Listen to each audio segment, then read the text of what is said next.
Entonces, hoy día vamos a ver ya nuestro tema de exposición, pero ya desde un ámbito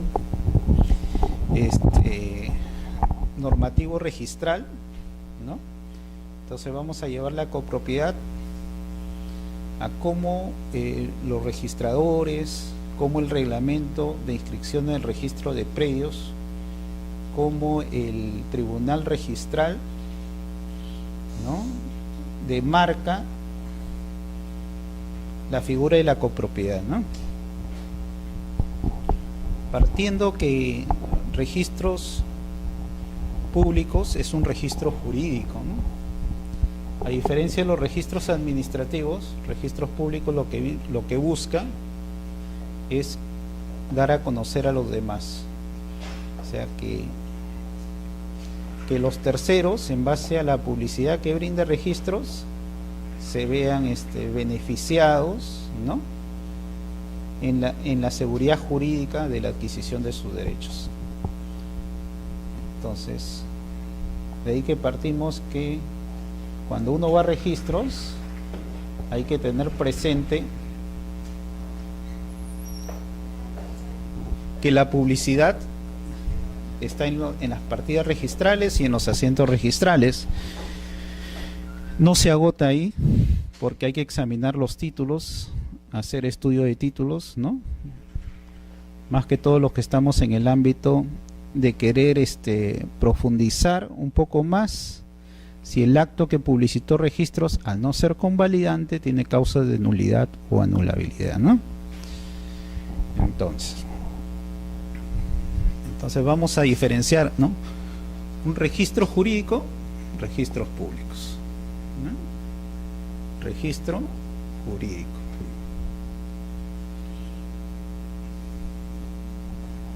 Y otra entidad administrativa puede ser una municipalidad, ¿no? Tiene un registro administrativo, ¿ya?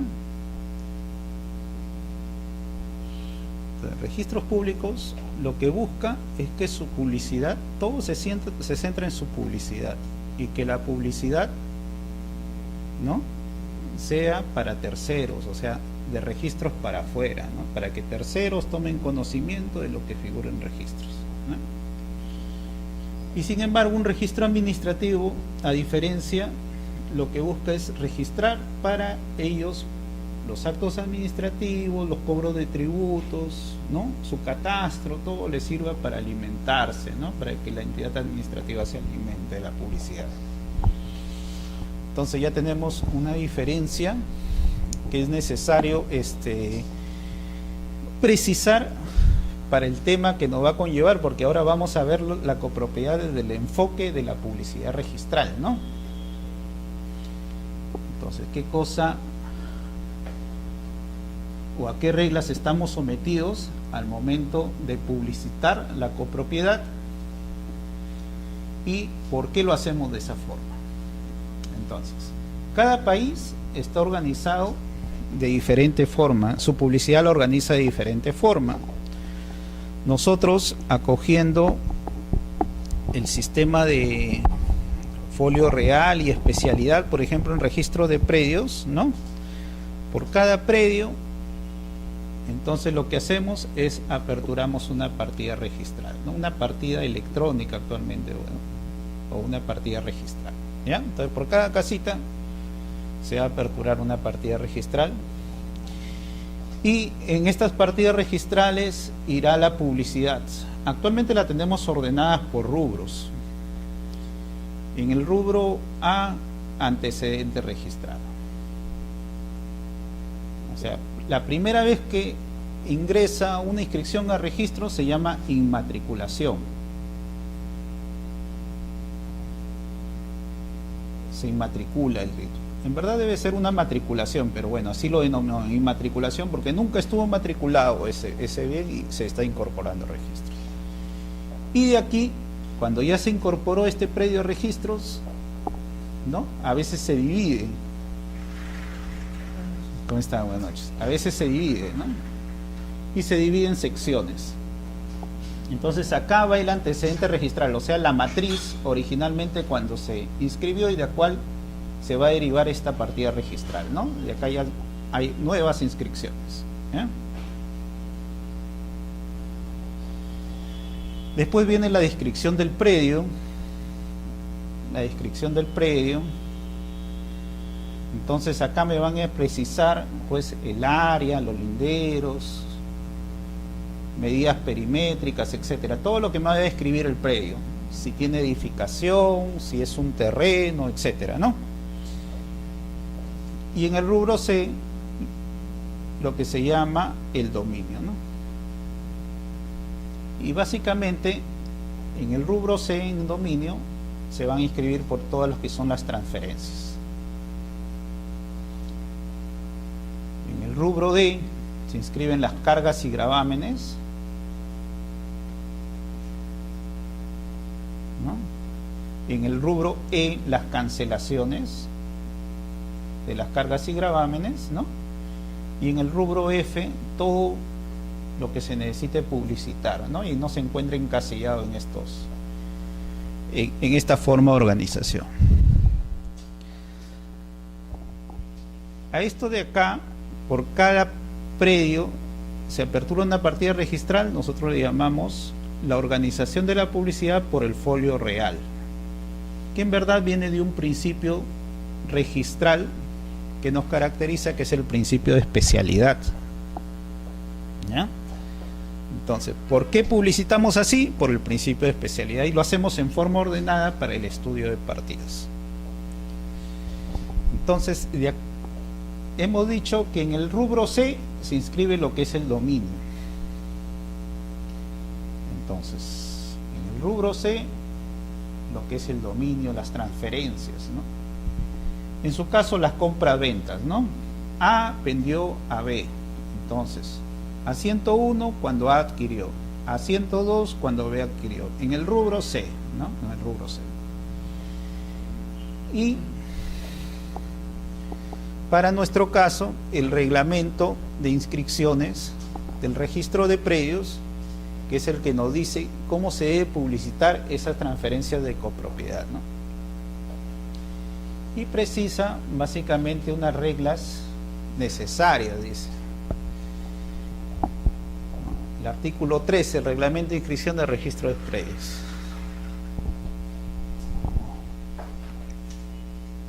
Dice, el asiento de inscripción, sin perjuicio de otros requisitos especiales, debe contener. Ahí da una especie de descripción, pero básicamente para nuestro tema, en caso de transferencia de copropiedad, hemos hablado que la copropiedad es cuando un bien pertenece a dos o más personas y estos tienen cuotas ideales de participación, ¿no? Y hemos dicho que no es material, sino son cuotas ideales. Si bien internamente uno puede establecer esas cuotas ideales,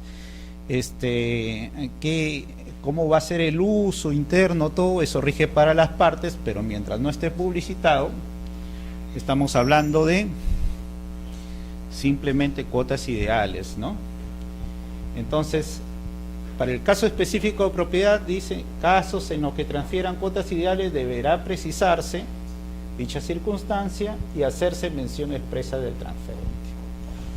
Porque estamos en el supuesto que un predio pertenece a A, B, C y D personas, ¿no? Sí, buenas noches. Entonces cada uno tiene sus cuotas ideales. Estas cuotas ideales, si lo adquirieron por contrato o acuerdo, ¿no? Diversas personas adquirieron un mismo bien pertenece a dos o más personas, lo adquirieron por contrato o acuerdo, estas cuotas ideales lo determinan ellos, ¿no? Ellos determinarán cuánto es. Si acá es 5, si acá es 10, ¿no? Si acá es 15 y si acá es 70, ellos lo determinarán, ¿no? Si ellos no determinan esto, si ellos no lo hacen y no determinan, hemos dicho que la presunción legal es que son iguales, ¿no? O sea, cada uno 25, 25, 25. ¿Ya? Y también hemos precisado que hay excepciones, como el caso de las sucesiones, ¿no? En que las sucesiones en que la ley es la que determina las cuotas ideales, ¿no? La ley dice cuánto va a tener. Y así, la cónyuge que era propietaria del 50% concurrirá con los otros cónyuges en el otro 50% del esposo, ¿no? Y ese 50% será distribuido entre cada uno de los copropietarios y así sucesivamente. ¿Ya? Entonces, en la publicidad que brinda registros es necesario, dice, cuando se transfieran cuotas ideales debe precisarse dicha circunstancia, así como hacerse mención expresa del transferente, ¿no? Que A está vendiendo de su 25% que le corresponde del bien, está vendiendo un 5%, ¿ya?, a D o a E, ¿no? Entonces A ya no tendrá el 25%, sino va a tener el 20%. Y E tendrá el 5%. Y así se incorporará un copropietario más, ¿no?, a esta lista de copropietarios, ¿ya? Lo importante acá es cuánto se transfiere. Entonces, cuando se elaboren contratos de transferencia de propiedad, es necesario precisar cuánto se transfiere, porque cuántas cuotas le pertenecen, eso ya está publicitado en la partida registral, ¿eh? En la partida electrónica o en la partida registral, ahí está publicitado cuánto le corresponde a cada uno. Entonces, en las transferencias de propiedad es necesario decir, A está transfiriendo, ¿no?, por ejemplo, 20% de su 25% que él mantiene sobre el bien, ¿ya? Eso es necesario publicitarlo, y esto es lo importante, cuánto se transfiere. Eso va a observarlo el registrador sí o sí, ¿no? El artículo 96 ya nos habla específicamente de la transferencia de cuotas ideales, y dice, pero hemos dicho que lo importante es cuánto se transfiere. Entonces, las cuotas ideales indicarán, aparte de lo previsto en el artículo D, en el inciso D, en el literal D del artículo 13, que lo hemos contemplado hace un rato, ¿no?, la cuota ideal, pero respecto a la totalidad del predio que es objeto de enajenación, circunstancia que debe expresarse en el título. Esto ha sido precisado porque muchas veces, y ustedes pueden constatarlo de partidas antiguas, una persona A decía, ¿no?, de mi 25% que me corresponde, voy a transferir el 5%. Y no hablaba del 100%, ¿no?, sino decía, de mi 25% voy a transferir el 5%. Y después decía, de lo que me queda voy a transferir el 4%, y así sucesivamente. Y de mi 25% voy a transferir el 6%. Entonces, a veces, cuando uno sumaba todas las cuotas, pues daba 30, ¿no? Entonces, ¿qué había transferido? En verdad no se sabía qué había transferido. Entonces, lo que se busca con esto, o se estaba buscando con esto, es ordenar, ¿no? Tú lo que tienes que precisar es del 100%, ¿no?, mi 25% en referencia al 100% del predio, ¿ya? Yo soy propietario de 25% de referencia al 100% del predio. Y sobre esto, sobre este 100%, voy a transferir el 5%, por lo tanto, a mí me va a quedar 20%, ¿no?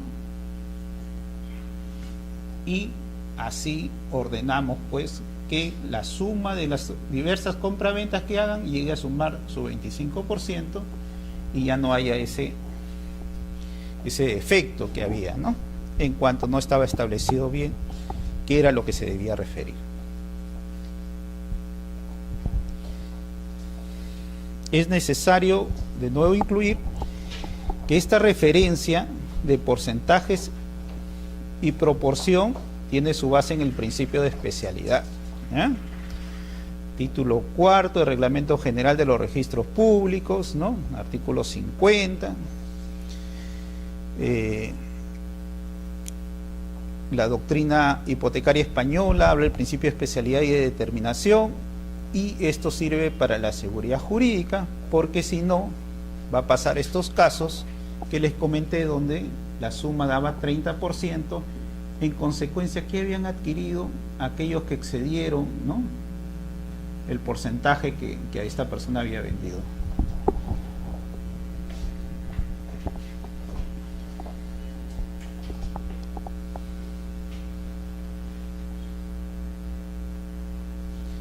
Otra referencia que podemos ver acá en cuanto a las transferencias de cuotas ideales, ¿no?, dice: en caso de transferencia parcial de 2 o más copropietarios, debe especificarse la parte de la cuota ideal que cada quien transfiere, ¿no? Entonces también es lo mismo, ¿no? No solo se aplica a uno, sino se aplica a 2 o más copropietarios, y la obligación es referir la transferencia en base a cada uno, pero sobre el 100%, ¿ya? Y esto es una innovación del nuevo reglamento de inscripciones, ¿no?, en cuanto ha habido un precedente de observancia obligatoria que lo dieron los vocales del Tribunal Registral, en cuanto si una persona decía que transfiero la integridad de mi alícuota, ¿no?, de mi porcentaje que tengo, entonces ahí y está de más por qué precisar cuánto está transfiriendo, ¿no?, ya que, como hemos dicho, lo que yo tengo de porcentajes está en la partida registral, ¿no?, en la partida electrónica. Lo que interesaba era cuánto yo transfería, ese era el punto de interés, ¿no?, cuánto transfiero.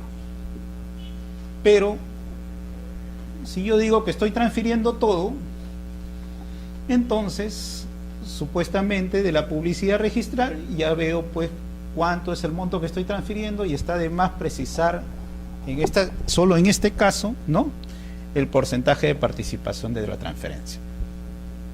¿Ya? ¿Alguna pregunta hasta ahí? Dígame.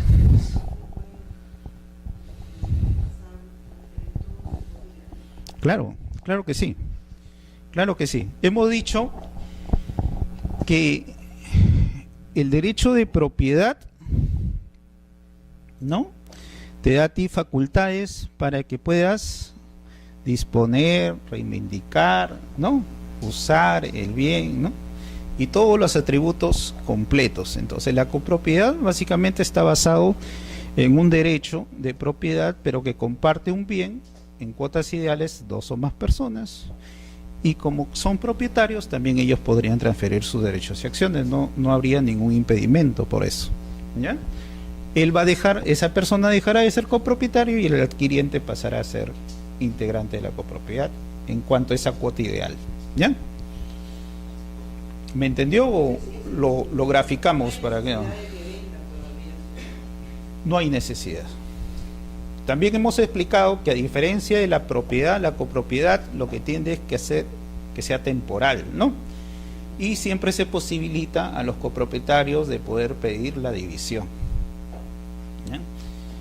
¿Hay excepciones a estos casos? Sí hay excepciones. Por ejemplo, en el régimen de independización y copropiedad, por más que seamos copropietarios de las zonas comunes y tengamos un porcentaje ya determinado, no podemos transferir mientras existe ese régimen. Lo vamos a explicar como para que no haya dudas al respecto, ¿ya?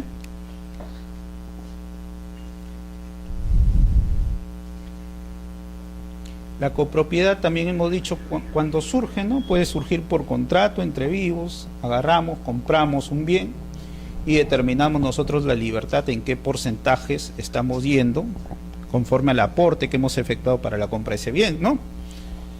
También hemos dicho que también surge por sucesión, básicamente, y acá ya hay una determinación legal en cuanto al porcentaje de propiedad, ¿ya?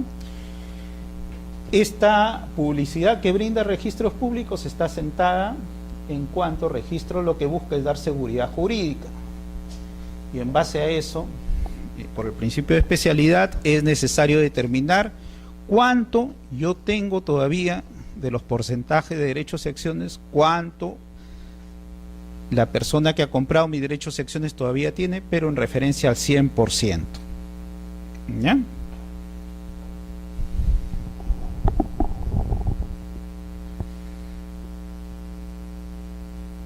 ¿Alguna consulta hasta ahí?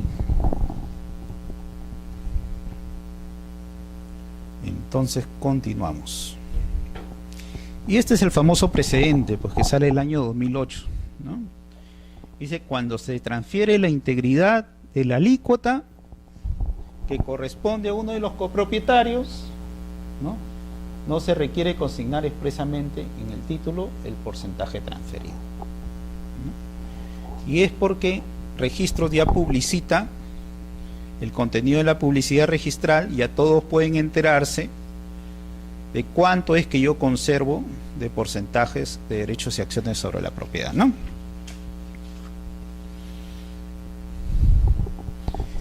En un inicio partimos que registros, o la constitución de registros, tiene su base en la publicidad, pues, ¿no? Ese es un fin de registros públicos, ¿no?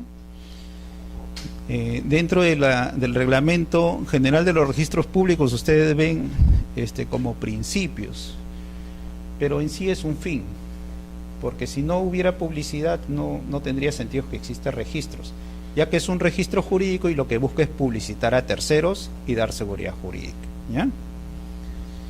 Ustedes pueden tener información del contenido de las partidas registrales pidiendo diversos tipos de certificados, copias literales, por ejemplo, para hacer trámites administrativos, judiciales, porque tienen certificación de un abogado certificador. Gravámenes en caso piensen hipotecar o dar en garantía su bien, ¿no? Para entidades financieras. Un híbrido de los dos vendría a ser un CRI, un certificado registral inmobiliario que publicita quién es el propietario, ¿no? Y publicita los gravámenes y las cargas, ¿ya? Dígame.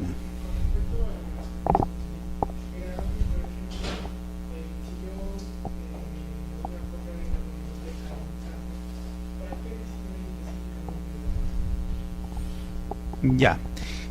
Más que todo es por el tipo de publicidad que se brinda. Mire, la pregunta del señor es, ¿no? ¿Qué diferencia? O sea, ¿para qué me sirve un gravamen si yo ya publicité la compra-venta de mi casa, etcétera, ¿no? O más o menos iba por ahí el sentido, ¿no? Tú lo publicitaste que estuviste transfiriendo tu casa, que lo vendiste, ¿no? Entonces, si tú quieres a una entidad judicial o administrativa demostrar que tú transferiste tu casa, te bastaría sacar una copia literal, si es para una entidad administrativa o judicial, ¿ya? Tú quieres demostrar que ya no eres propietario, una copia literal. Otro tipo de certificado que podría sacar, que comúnmente piden en las universidades, por ejemplo, ¿no? Un certificado negativo de propiedad, ¿no? Y si tú eres el adquirente, también podrías sacar una copia literal donde demuestre que tú eres el propietario, porque ahí se va a publicitar cómo está la partida. Y en ese caso, si es un compendioso, en vez de un negativo de propiedad, sacas un positivo de propiedad. Y eso te va a demostrar que tú eres propietario. En el caso de los que gozan de los beneficios de exoneración de impuestos, ¿no? Ante las municipalidades, también les piden certificados positivos, ¿no? De que solo eres propietario de ese inmueble que vas a pedir el beneficio, ¿no? En el caso de las universidades, para las recategorizaciones también. Pero si tú como propietario, por ejemplo, quieres obtener un crédito en una entidad financiera, lo que te va a pedir es un certificado de gravamen, porque ellos van a ver que tú eres titular, pero a ellos lo que les interesa es si el predio está afectado, porque hay un rango de preferencia en las hipotecas. Entonces ellos van a evaluar qué tanto te pueden prestar o si te pueden prestar, ¿no? Y por eso es que te van a pedir un gravamen, un compendioso, ¿ya?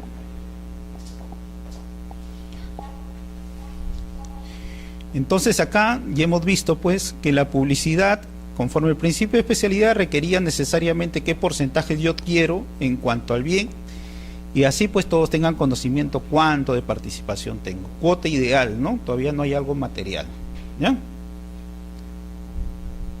Y este precedente, acogiendo a que si se está transfiriendo todo lo que uno posee y acogiendo a la publicidad que brinde registros, ya uno sabe cuánto está transfiriendo en base a lo que tiene en registros públicos, con las partidas registrales, ¿no?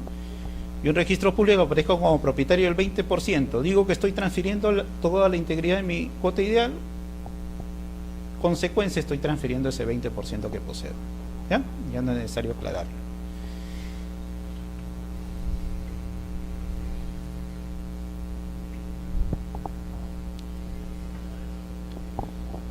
Este es un pleno del Tribunal Registral, ¿no? Vamos a dar una diferencia entre precedente y un pleno también, ¿no? Los vocales del Tribunal Registral comúnmente, en base a la predictibilidad que tiene que tener toda entidad administrativa, lo que busca es crear criterios, y cuando esos criterios son tomados en mayoría calificada por los concurrentes del tribunal, entonces ellos establecen unos criterios que se llaman precedentes de observancia obligatoria, ¿ya? Entonces, administrativamente nosotros estamos supeditados pues a las normas de orden público, ¿no? Priorizando pues la Constitución, ¿no? La ley, los reglamentos, ¿no? Las resoluciones judiciales, administrativas, ¿no? Entonces, estas resoluciones, todos los que trabajamos en el ámbito administrativo estamos vinculados por el principio de legalidad a esos tipos de normas positivas, ¿no? Entonces, cuando el Tribunal Registral emite un precedente de observancia obligatoria, el rango pasa a ser legal, ¿ya? Y nosotros tenemos que contemplarlo en base a eso, ¿no? A que acá ya tenemos una disposición legal de necesario cumplimiento en su interpretación. Ahora, salvo pues que el tribunal cambie de posición posteriormente, y cambie de posición básicamente en base a que uno, conforme el caso específico, pues puede determinar que se está violando una norma de orden público, y por lo tanto el tribunal puede en base a eso decir, sí, ahora mi criterio va a ser otro, y deja sin efecto eso. O cuando nace una norma posterior que está en contra de ese precedente de observancia obligatoria, ya deja de ser obligatorio, y la norma posterior que ha cambiado el criterio es la que prima. Cuando el tribunal no toma por mayoría calificada los acuerdos, ellos le llaman acuerdos plenarios, y en estos acuerdos plenarios ya no son de este rango, sino simplemente vinculan los acuerdos, vinculan en segunda instancia.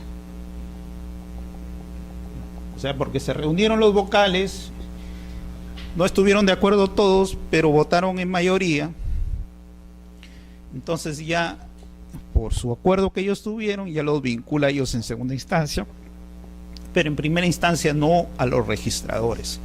Cuando es precedente de observancia obligatoria, por mayoría calificada de los vocales, ahí sí vincula en primera instancia, ¿ya? En primera instancia. En registros públicos existen dos instancias administrativas. La primera instancia es el registrador público, ¿ya? El registrador puede observar, puede tachar, ¿no? Puede liquidar un título. Estos pronunciamientos pueden ser objetos de apelación. Cuando uno no está de acuerdo, uno apela, y cuando apela lo ve el tribunal registral en segunda instancia. Contra lo resuelto por el tribunal registral en el ámbito administrativo ya no procedería nada, y lo único que procedería sería el proceso contencioso administrativo en la vía judicial. Esa sería otra referencia que es necesaria. Entonces, cuando yo hablo acá de acuerdos plenarios y no hablo de precedente, es que es vinculante en segunda instancia en cuanto a la Constitución. Este sí es un precedente de observancia obligatoria que tuvo que tuvo cierta contrariedad cuando surgió, ¿no? Porque teníamos normas del reglamento de inscripciones, ¿no? Que determinaban la necesaria liquidación del fenecimiento de una sociedad conyugal. Habíamos en una primera clase determinado los tipos de regímenes a que están sometidos las personas cuando contraen matrimonio, ¿no? Y habíamos dicho que hay dos regímenes: el régimen de sociedad de gananciales y el régimen de separación de patrimonio, ¿no? Y habíamos dicho que en el régimen de sociedad de gananciales estaba taxativo pues qué bienes eran sociales y qué bienes eran propios, y básicamente cuando existía este régimen no había una copropiedad, ¿no? Sino lo que había es un consumo y en todo caso un patrimonio autónomo de las cosas que adquirían los cónyuges bajo el régimen de sociedades gananciales, ¿no? Y que a diferencia del derecho de copropiedad, donde uno podía disponer, donde uno era proclive a solicitar en cualquier momento la división, porque es un régimen temporal el de la copropiedad, en las sociedades gananciales, basándose en la norma de la comunidad, ¿no?, el derecho anglosajón, se buscaba al revés, conservar ese estado, y lo que buscaba es que si había una liquidación o al final cuando termine esas sociedades gananciales, ¿no?, o sea, con el divorcio, con la muerte, con la separación, con el cambio de régimen patrimonial, ahí recién iban a poder los integrantes del matrimonio poder hacer la división y partición, ¿no? Mientras tanto no podían hacerlo, y al revés, lo que se busca es conservar esos bienes comunes para beneficio de todos, ¿no? Entonces acá este sí es un precedente de observancia obligatoria. Por consecuencia, en primera instancia están ligados a conservar este criterio interpretativo de la norma, ¿no? Y dice: procede a inscribir la transferencia del 50% de cuotas ideales que corresponden a uno de los excónyuges respecto a un bien inscrito a nombre de la sociedad sin que previamente se acredite haber procedido a la liquidación, dice, siempre y cuando se haya inscrito el fenecimiento de la sociedad conyugal en el registro de personas naturales respectivo. Entonces vamos a basarnos acá en un supuesto de hecho, ¿no? Primero, que la casita estaba a nombre de la sociedad, ¿no?, el esposo y la esposa, ¿no? Y ellos, como hemos dicho, ¿no?, este es un patrimonio autónomo, pertenecía a la sociedad conyugal sujeta al régimen de sociedades gananciales, ¿no? Lo ideal es que cuando llegue el fenecimiento por el divorcio, pues presenten ellos, ¿no?, sus propuestas de liquidación para que el juez evalúe y proceda a la liquidación de los bienes comunes, ¿ya? ¿Cuáles son bienes comunes? ¿Cuáles son bienes propios? ¿Qué deudas tienen, no? Y ahí recién el juez aprobará y dirá, bueno, este bien queda para el esposo, este para la esposa, ¿no? Este para el esposo y este para la esposa, y así. Eso es lo normal y lo que siempre se exigía en registros públicos. Incluso nosotros, al momento de plantearse una adjudicación, pues teníamos que recurrir a otros registros. Ya no estamos hablando del registro de propiedad inmueble, donde se inscriben las casas, los terrenos, ¿no? Si no, estamos hablando del registro personal, ¿no?, que es otro registro, y en este registro básicamente se inscriben las separaciones de cuerpo, los divorcios, ¿no?, los interdictos. Entonces nosotros nos íbamos acá y veíamos, sí está inscrito un divorcio, ya vamos a ver en qué quedó la liquidación de la sociedad conyugal, ¿no? Y de ahí determinábamos, pues, si entre ellos habían contemplado este inmueble y sobre eso se habían pronunciado para quién queda, ¿ya? Entonces aquel tribunal registral cambia de opinión, ¿no?, y te dice: ojo, registrador, le dice, de propiedad inmueble, ¿no?, puedes inscribir la transferencia del 50% de cuotas ideales que le corresponden a cada uno de los excónyuges. Entonces acá ya te dice, si hubo una disolución, se supone que hay una copropiedad. Entonces dice, puedes inscribir este 50%, sin que previamente se acredite haber procedido a la liquidación. Entonces ya no era necesario hacer el estudio de títulos. Como hemos dicho, la publicidad está en las partidas registrales, ¿no?, y 1, por cada asiento existe un título archivado. ¿Ya? Y ya no hay que hacer el estudio del título, dice. Sin que previa, o en el estudio del título ya no se debe acreditar que el juez haya contemplado el proceso de liquidación. No es necesario en cuanto a este inmueble, porque antes se exigía que este inmueble esté dentro del proceso de liquidación y el juez se haya pronunciado con quién va a quedar. ¿No? Dice, inscrito en nombre de la sociedad, sin que previamente se acredite el haber procedido a la liquidación, siempre y cuando se haya inscrito el fenecimiento de la sociedad conyugal en el registro de personas naturales respectivo. O sea, bastaba que yo vea que en el registro personal está inscrito el divorcio, me vaya al título archivado, y si en el título archivado en la liquidación no existe liquidación sobre este predio, entonces ¿qué hago? Me inscribo en copropiedad al 50%. Claro. Por una presunción de legalidad, nosotros tenemos que, al fenecer la sociedad conyugal, supuestamente ya son copropietarios y la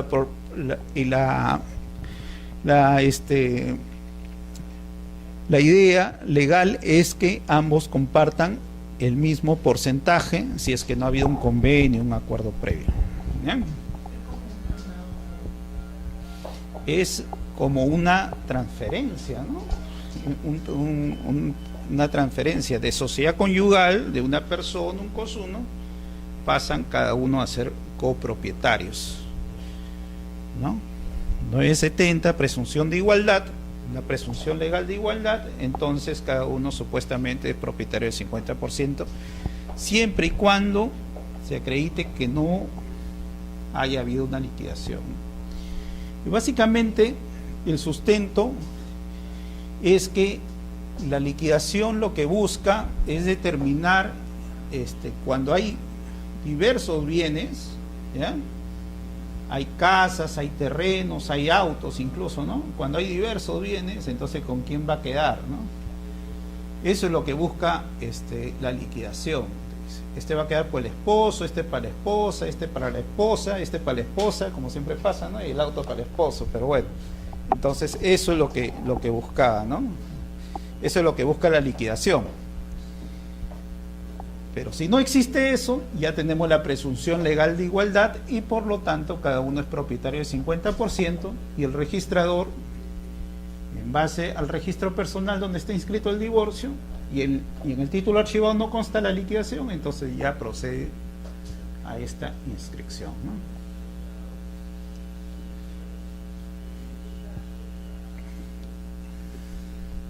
Basándose en que también los acreedores van a ir contra el bien en caso tengan alguna garantía, alguna hipoteca inscrita, ¿no? No interesando quién sea el propietario, porque incluso un tercero podría adquirirles a ellos, pero si la hipoteca está inscrita, la persecución va contra el bien y de todas maneras van a ser factibles del remate y después el cobro de lo que se le debe, ¿no? ¿Alguna consulta ahí? Claro. La división y partición es una de las formas de extinción de la copropiedad, ¿ya? Entonces acá estamos hablando de un fenecimiento, es otro supuesto, un fenecimiento de una sociedad conyugal que pasan a ser copropietarios. Pero antes solo se decía que ahí había solo una adjudicación cuando el esposo le daba su 50% a la esposa, transfería. Claro. Adjudicaba, no se llamaba transferencia. Claro. En sí, una transferencia puede ser, pues, por adjudicación, por compra-venta, ¿no? Todos tipos que contemplan los derechos reales. Lo que pasa es que no es que el bien social sea del esposo, o sea, no es que él adjudique el 50% a la esposa, sino es de la sociedad conyugal, y la sociedad conyugal transfiere y ahora ya son copropietarios cada uno del 50% por la presunción legal y en base a la disolución del vínculo, ¿ya?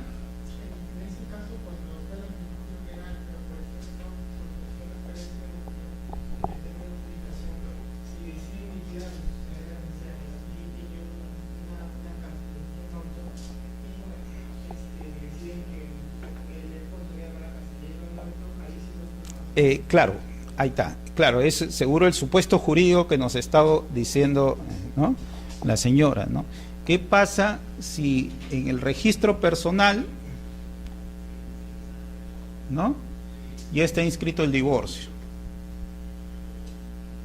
Y cuando yo voy al estudio del título archivado, ahí veo que sí ha habido una liquidación, donde se contempló la casita, ¿no?, y donde se dijo que la casa queda con la esposa.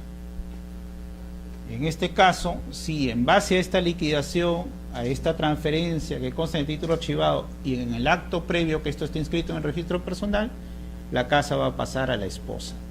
¿Ya? Es otro supuesto. Si no hay liquidación, entonces ahí sí son copropietarios. ¿Ya? Por presunción legal.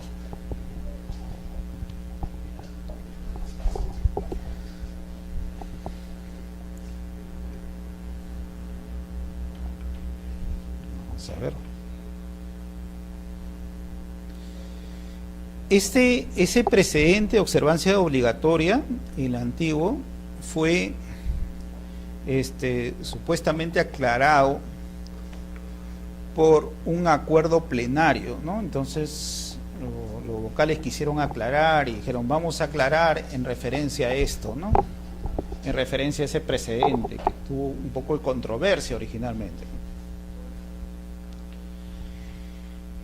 Y hablaba más o menos así, dice, es inscribible en el rubro de títulos de dominio la copropiedad que surge entre los cónyuges y excónyuges como consecuencia del fenecimiento del régimen de sociedades gananciales, ¿no? Entonces acá ya hablaba de fenecimiento del régimen. La inscripción de la copropiedad en los registros de bienes se realizará en mérito a la inscripción efectuada en el registro personal, salvo conforme al título archivado el bien haya sido adjudicado de modo distinto, en cuyo caso se efectuará conforme al título archivado. Y es justo el segundo supuesto, el supuesto jurídico que sí ha habido liquidación, ¿no? Acá sí tienen razón, ahí ya se habla de una adjudicación, eso es lo que se quería precisar. Y se precisó eso, ¿no? Y se precisó, o sea, no. Entonces, si sí ha habido liquidación, ya no hay la presunción legal, y en todo caso, pues ahí sí se va a adjudicar. Pero traía esto algo escondido, ¿no? Dice, cuando el fenecimiento del régimen de sociedades gananciales se origina en la muerte de uno de los cónyuges, ojo que acá se estaba aclarando, pero acá ya estamos en otro supuesto. La inscripción de propiedad en los registros de bienes se efectuará en mérito a la partida de defunción o, te dicen, de la anotación de sucesión intestada o ampliación de testamento en el registro de personas naturales. Entonces, mediante una aclaración se dio un supuesto de hecho más y también un criterio interpretativo, como le digo, como ese acuerdo plenario que quizá está aclarando un precedente de observancia obligatoria, pero en cuanto la aclaración sería acá y no acá, vincula a segunda instancia, ¿no?, te da un supuesto en el caso de muerte de una de las personas, ya la muerte de uno de los cónyuges, que es otro de los supuestos de término de las sociedades conyugales, y te dice que basta presentar, imagínense, una partida de función, y el registrador ya no va a objetar ahí y va a ser igualito la adjudicación cuando no había liquidación, ¿no? Es otro supuesto y que era necesario contemplar en dos partes en ese sentido, ¿no? Porque acá el registrador le pedía, pues, conforme la norma del reglamento de inscripción de registro de predios, que previamente se inscriba la sucesión intestada, ¿no?, para saber quiénes son los propietarios, pero en este caso pues decía, bueno, como hay una presunción legal, ella de todas maneras se va a adjudicar el 50%, ¿no? Y sobre el otro 50% ya se verá posteriormente en la sucesión intestada o la ampliación del testamento respectivo. ¿Ya? Estamos hablando de un supuesto distinto Quizá en la última parte sí. Y básicamente las normas que amparaban la transferencia por sucesión y que amparan la tenemos en el 104 del Reglamento de Inscripción de Registro de Predios. En el anterior. Sí, hay los tribunales, los tribunos se pueden reunir presencial y también puede bajo sistema no presencial por internet también, ¿no? Entonces no hacen sus plenarios, ¿no? Y tienen una obligación. Ustedes ingresan a la página de SUNAR, ¿ya? Ahí pueden ver los precedentes de observancia obligatoria. Pueden ver los precedentes de observancia obligatoria y los acuerdos plenarios que existen, ¿ya? Y también pueden ver pronunciamientos del tribunal y les permite por acto ustedes ver los diversos pronunciamientos que tiene el tribunal registral actualmente, ¿no?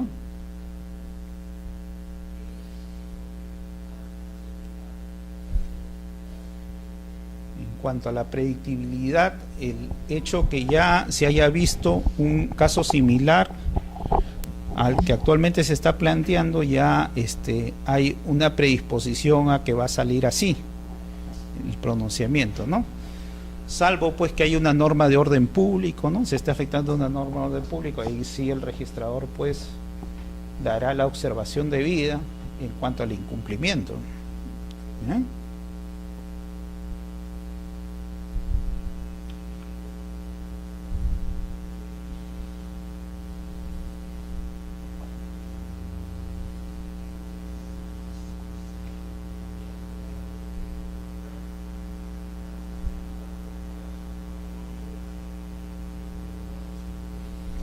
Antes, conforme las normas del Código Civil, las sucesiones tenían que inscribirse en el último domicilio de la persona que fallecía, ¿no? Y también en la oficina competente de los bienes donde se ubicaba cada predio, ¿no? Ahora solo hay la obligación de inscribir en el último domicilio del causante, ¿no?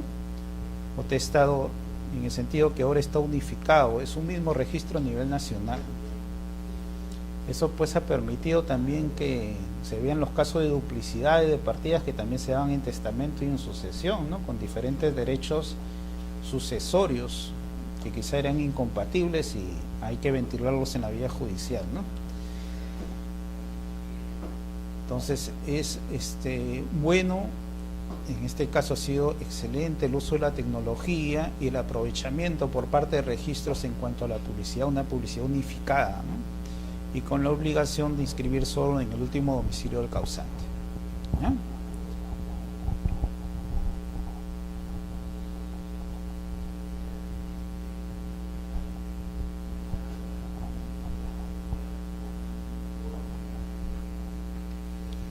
Entonces, ¿qué hace uno cuando está inscrito una sucesión intestada?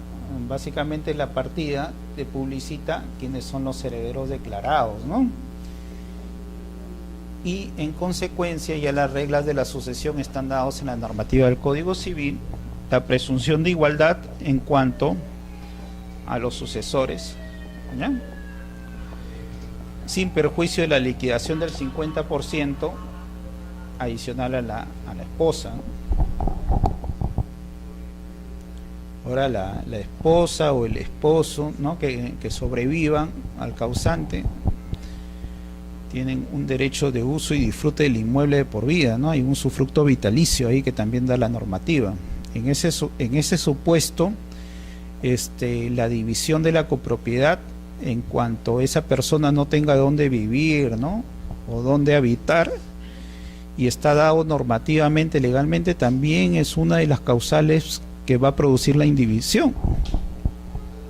Y tienen que respetar, ¿no? El derecho del uso y disfrute que esa cónyuge o el esposo, ¿no? sobreviviente tengan sobre el uso del bien. Se podría decir que también es una causal legal por la cual la división de la copropiedad no se podría producir.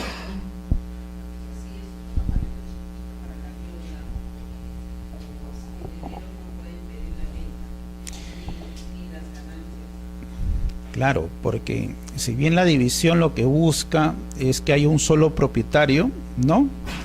En este caso ya se está afectando derechos de familia, ¿no? En cuanto al derecho que tiene la cónyuge de habitar, ¿no? Usar y disfrutar, ¿no?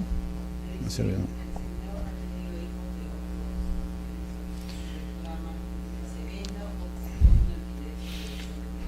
Mientras ella no tenga dónde habitar, dónde vivir, se tiene que respetar ese derecho que ella tiene, ¿no? La protección de la familia es no solo disposición del Código Civil, ¿no? Sino también está en el ámbito constitucional como un derecho.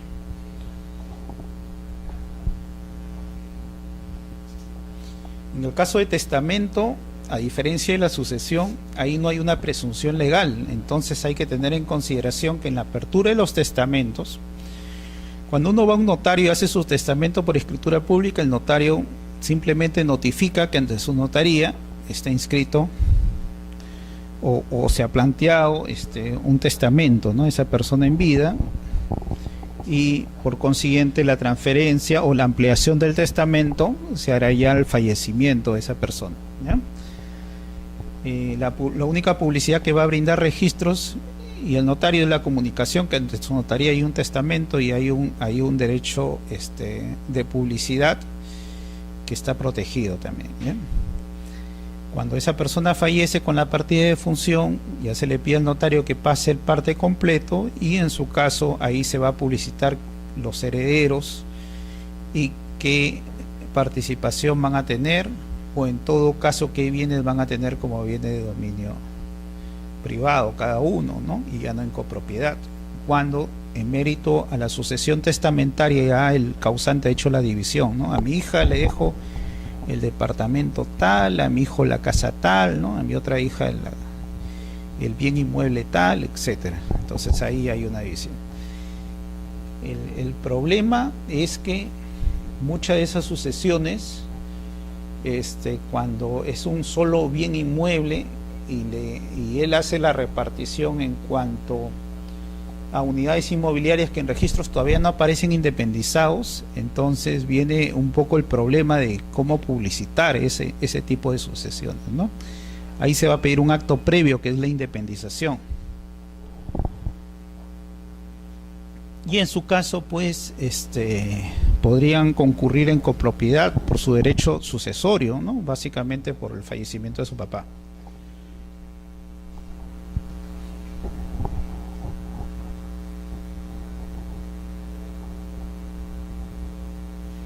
Acá no se necesita documento de acreditación de los sucesores, ¿ya? Porque supuestamente ya lo ha ventilado pues el juez o el notario, ¿no? En su momento. Sobre el fenecimiento de las sociedades gananciales teníamos el artículo 105 del Reglamento de Inscripción de Registro de Predios, que básicamente era lo que normaba, como les decía, pues, ¿no? Ante el fenecimiento, en mérito al documento que contiene la liquidación del patrimonio de la sociedad y la adjudicación del bien, o en su caso la división y partición que hagan los integrantes de esta sociedad que se disuelven, ¿no? Entonces esto es lo general, pero ya hemos visto que esta regla general, en base interpretativa por el tribunal, pues puede ser interpretado de diferentes formas, ¿ya? O sea, lo general es que suceda esto. Cuando no sucede esto, ya tenemos la interpretación del precedente de observancia obligatoria, ¿no?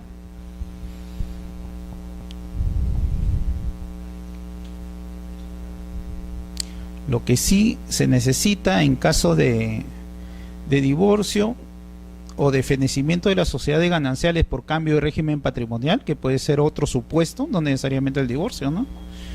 Yo dentro de mi régimen, al final con mi esposa convengo en que vamos a tener patrimonios separados y no habría problema, y en base a eso también se puede efectuar la liquidación y la adjudicación, ¿ya?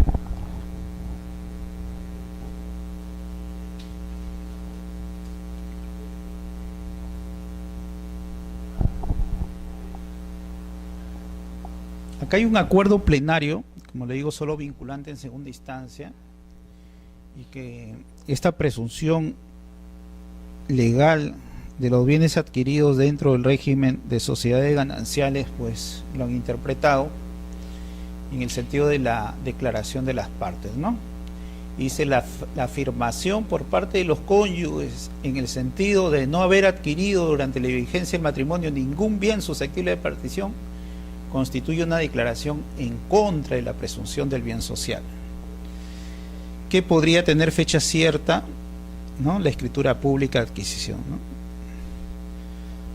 Entonces, esto es un supuesto que si antes de casarse, pues uno de los cónyuges había adquirido un bien y después ya lo formaliza por escritura pública, ¿no? En ese caso, el momento de la adquisición, como también hemos replicado, en el caso de transferencias, el registro no es constitutivo, a diferencia de otros países, ¿no? Como podría ser Alemania, donde sí es constitutivo, ¿no? Nosotros, basándonos en la libertad de la contratación, pues simplemente por obligación de transferencia ya se efectúa esta transferencia, ¿no? La libertad en cuanto al documento formal no está restringido, pero para inscribirlo en registros públicos, ahí sí, por aplicación del principio registral, ¿no? De título auténtico, titulación auténtica, sí se necesitaría una escritura pública. Entonces, yo puedo transferir por un documento privado, una minuta de compra-venta, pero para inscribirlo en el registro necesito la escritura pública. Y en este caso la escritura pública se da dentro de la sociedad de gananciales, pero se estipula o se declara que el bien ha sido adquirido con fecha anterior, ¿no? Conforme la minuta.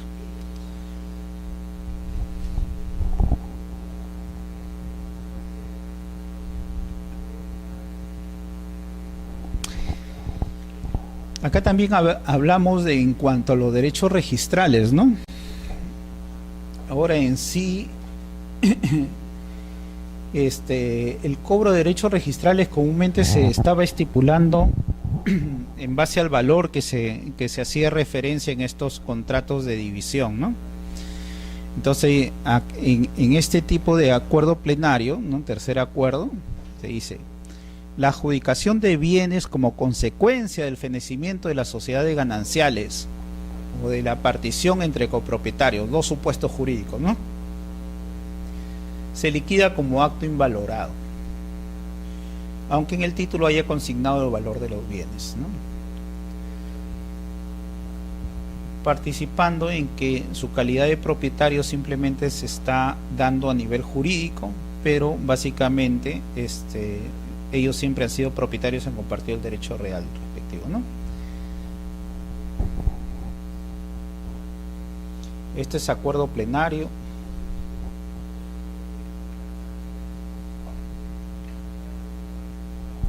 Y acá el artículo 115, pues, hace un pare, ¿no? Un freno en miras a la formalidad y la seguridad jurídica que debe brindar registros, ¿no? Entonces está bien, sí, podemos acordar transferirnos, yo me quedo con el departamento de primer piso, tú con el segundo piso, el tercero con el de tercer piso, pero dice: para inscribir actos que impliquen variación de titularidad nominal respecto a parte de predios inscritos, debe procederse a su previa independización, ¿no? De conformidad con los requisitos previstos en este reglamento. Y muchas veces, pues, los contratos de compra-venta de los aires, ¿no? De los techos, por ejemplo, tienen observaciones en cuanto el registrador le dice, ojo, le dice: conforme el principio de especialidad en el caso de registro de propiedad inmueble, el folio real, primeramente, como acto previo, debes independizar la parte que vas a transferir, ¿no? Y está basado en este artículo 115 del reglamento de inscripciones de registro de predios.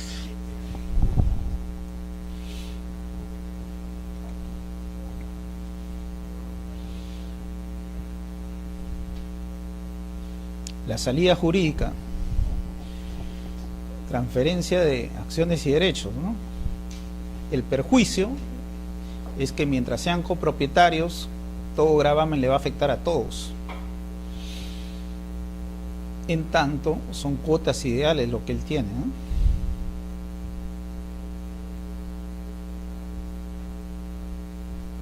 y para tomar acuerdos tiene que ser por acuerdo de todos los copropietarios, ¿no? Hemos dicho, para transferir tendrían que intervenir el 100% de los copropietarios, ¿no? Para acto de administración, mayoría absoluta en base al porcentaje de participación.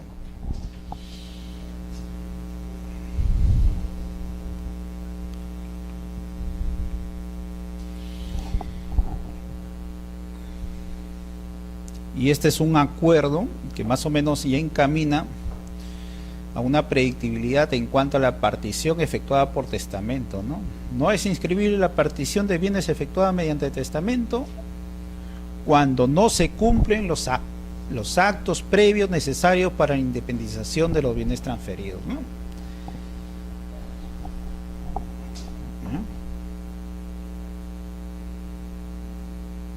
Que es un supuesto de transferencia, pero este no por acto jurídico, sino por testamento, ¿no? Disposiciones, o también por un acto jurídico, pero sujeto al cumplimiento del acto, ¿no?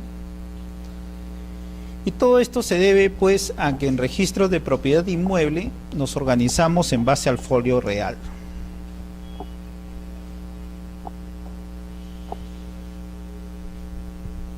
Dice, registro de predios se encuentra integrado por partidas registrales provenientes de los registros que le dan origen, así como por los asientos que en él se extiendan, organizado mediante un sistema automático de procesamiento de datos.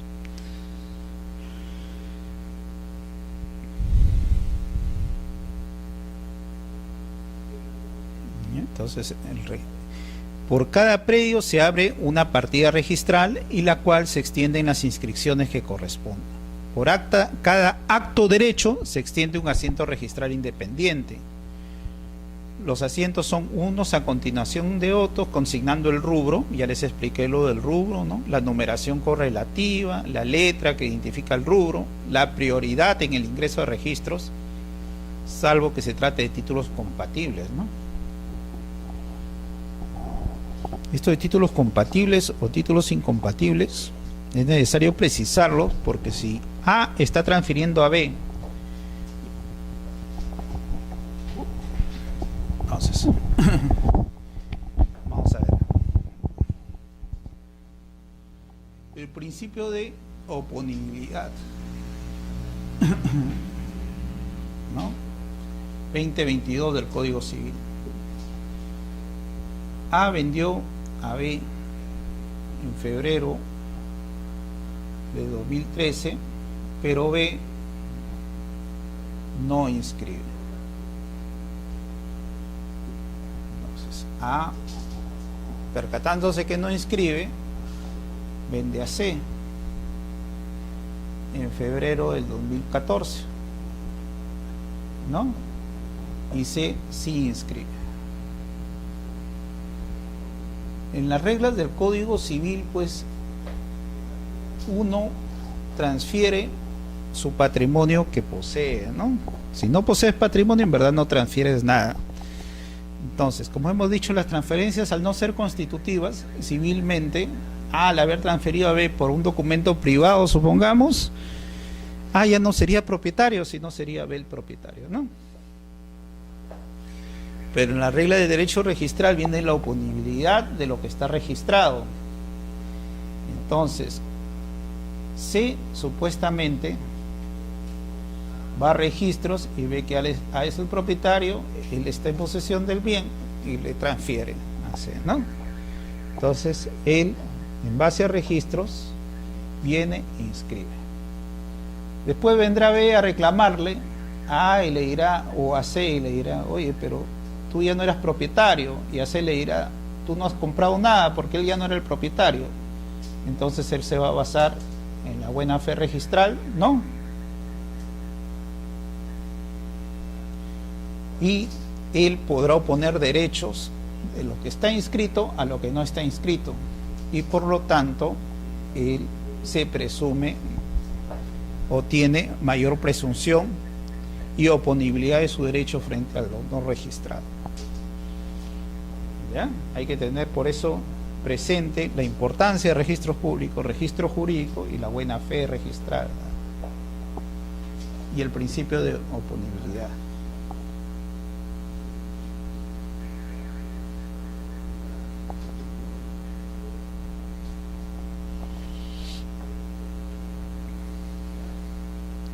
En los actos previos vienen de un principio de tracto sucesivo, así lo llamamos nosotros, tracto sucesivo. Y el tracto sucesivo es otro principio que hay que contemplar cuando uno va a registros públicos, ¿no? Cuando tú vas a registros públicos, primero tienes que averiguar si la casa está registrada, ¿no? Eso se llama inmatriculación, ¿no? O matriculación, ¿ya? Si tiene matrícula, ¿ya? Si la casa está registrada. Tienes que averiguar quién es el propietario, ¿no? Propietario, ¿ya? Y en cuanto al bien, tienes que inventar que este esté completamente individualizado. Entonces, como la publicidad es jurídica, todo puede faltar en un registro. Como digo, su fin es la publicidad. Todo puede faltar en un registro, pero no se puede incumplir el tracto. Entonces, si el bien no está registrado, primero hay que inmatricularlo. Si el bien no está independizado, primero hay que independizarlo, ¿no? Si quien te vende no es el propietario, primero hay que sanear su titularidad, ¿no? Si no, no se cumple este tracto sucesivo. Estos son actos previos que no conllevan a que se pueda publicitar preventivamente, ¿ya? Porque las anotaciones preventivas son para publicitar defectos del título, pero no el tracto. Entonces es necesario contemplarlo ahí.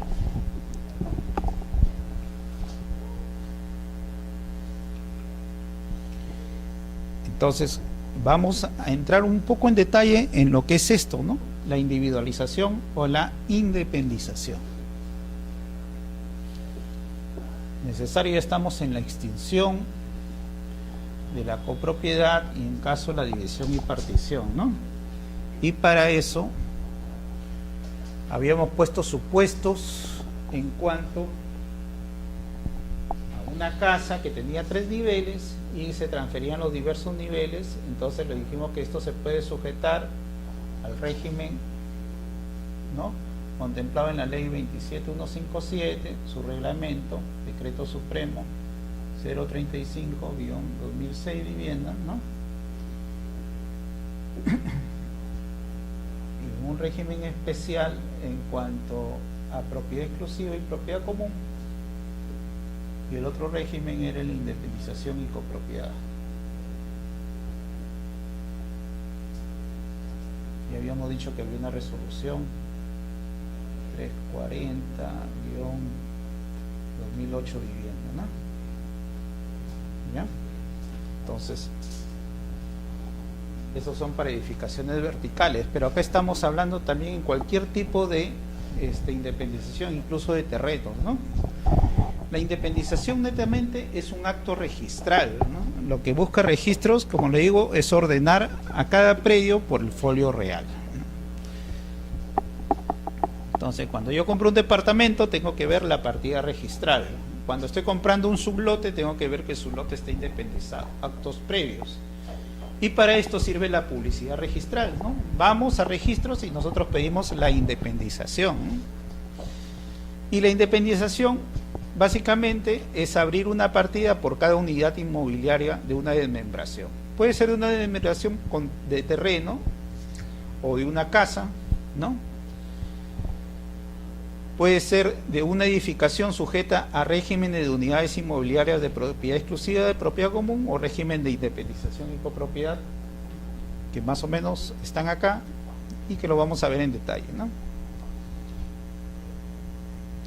En este caso, el artículo 58 del reglamento de inscripciones dice: tratándose de partidas provenientes de otras, ¿no?, se procederá a trasladar cargas y gravámenes vigentes y aquellas que, pese a haber caducado, requieran rogatoria expresa de cancelación, salvo que no afecte el predio inscrito en dicha partida. Sí,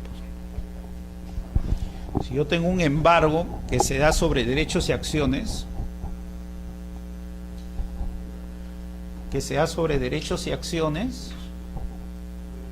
cuando efectúe la independización, ese embargo va a afectar a todas las unidades, ¿no?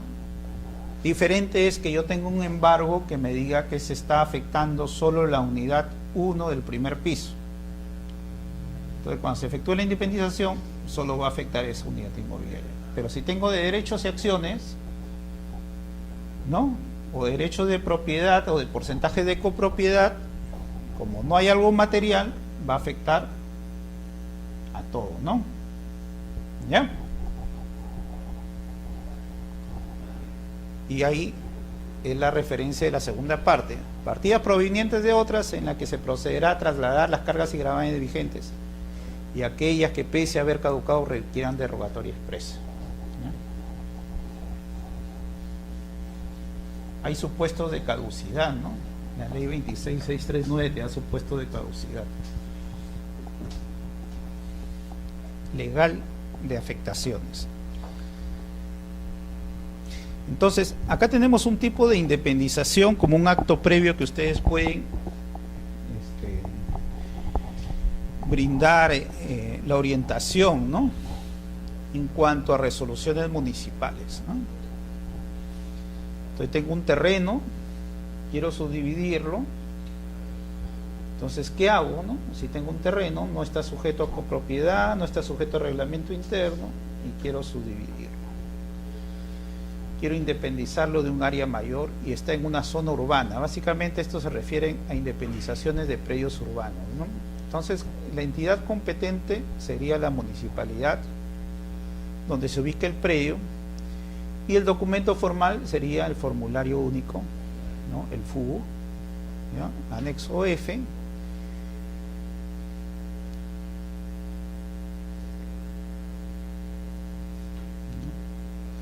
plano municipal de subdivisión, visados,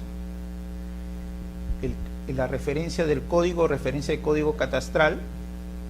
Las municipalidades tienen un catastro. Actualmente ya existe una ley de un catastro a nivel nacional, ¿no? El documento privado con firmas certificadas notarialmente que consten el consentimiento de los copropietarios que no hubieran intervenido en el trámite en caso de copropiedad, ¿no? Acá un poco lo que nosotros hemos dicho. Acto de disposición. Reglas del Código Civil en cuanto a la copropiedad. Tiene que haber consentimiento del 100%, ¿no? Claro, yo soy copropietario solo de esta parte, o por la división y partición me he hecho copropietario de esta parte del terreno, ¿no? Yo voy a la municipalidad y realizo el trámite de resolución, obtengo mi resolución municipal de subdivisión en base a los parámetros formales que me exige la ley, ¿no? Pero lo he hecho yo solo. Registralmente figuro yo y figura mi otro copropietario, ¿no? Con diversos porcentajes cada uno. En este caso, registros va a aperturar 2 partidas registrales. Y ojo, mientras no se hace el acto de división y partición, estas 2 partidas registrales tendrán los derechos míos y los derechos de la otra persona, ¿ya? El 100%. Y por ello se requerirá el consentimiento de los dos, de 1 y 2, ¿ya? Una vez que ya está independizado, ya nos haremos nuestro segundo acto, que será la división y partición, ¿no? O la división. Que como hemos dicho, es una forma de extinguir la copropiedad y básicamente es una permuta por la cual el propietario de la unidad 1 va a ceder sus derechos, el propietario de la unidad 2 va a ceder sus derechos acá, a cambio de él quedarse con una parte específica del predio. Por eso es esta exigencia, ¿no? Porque acá lo que hace registro no es transferir propiedad, sino independiza, y se necesita el documento privado en el que conste el consentimiento de todos. Acá hay un supuesto también de configuración, un supuesto excepcional de establecimiento de un reglamento interno sin que se necesite fábrica previa. Hemos hablado que en el tracto sucesivo, para hacer con reglas del tracto sucesivo, para inscribir un acto previamente tiene que estar inscrito el acto previo, ¿no? Entonces, si yo quiero inscribir un reglamento interno, el supuesto es que exista, como acto previo, exista una edificación, que es una declaratoria de fábrica, ¿ya? Declaratoria de fábrica. En este supuesto, es un supuesto especial porque la municipalidad me ha otorgado a mí la subdivisión de un bien que tiene un acceso común. Entonces me otorgó y me dijo por su resolución municipal, ya tú tienes la unidad inmobiliaria 1, 2, 3, 4, ¿no? Y tienes el pasaje de acceso común, pasaje común o zona común. Entonces, en este supuesto excepcional es que la ley me permite constituir reglamento interno sin necesidad de tener el acto previo a la fábrica. ¿Por qué? Porque ya la autoridad municipal se ha encargado de efectuar la división, ¿no? Por intermedio de la resolución de subdivisión municipal. ¿Ya?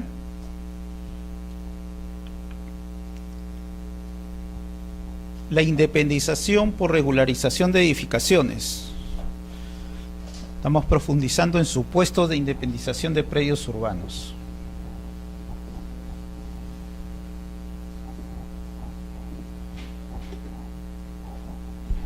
Como dije, la independización es un acto registral. Puede ser originado de diversas causas. Una de las causas hemos visto la resolución municipal de subdivisión. Otra de las causas es dentro de un procedimiento de regularización de edificaciones, ¿no?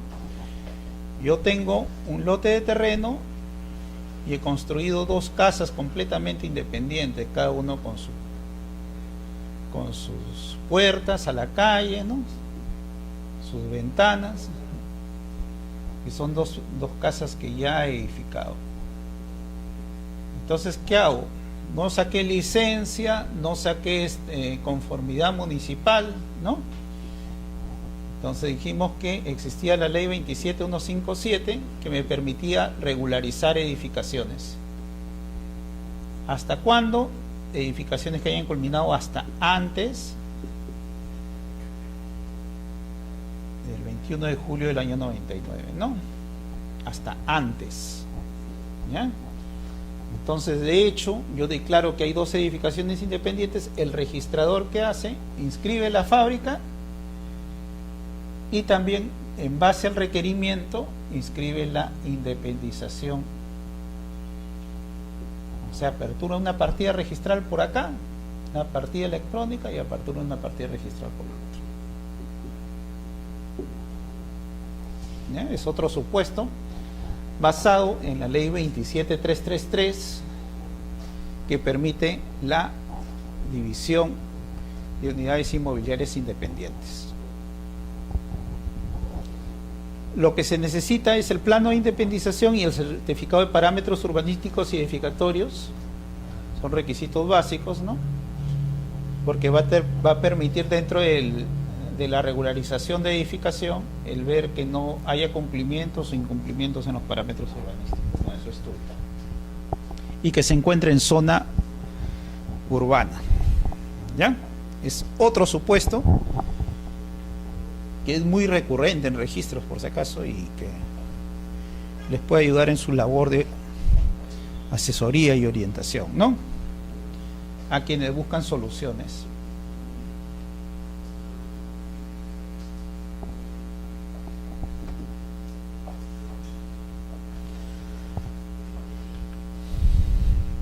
Ahora, independización de unidades inmobiliarias sujetas a regímenes establecidos por la ley 27157. Ya estamos hablando pues del régimen de propiedad exclusiva, de propiedad común y de independización y copropiedad, ¿no?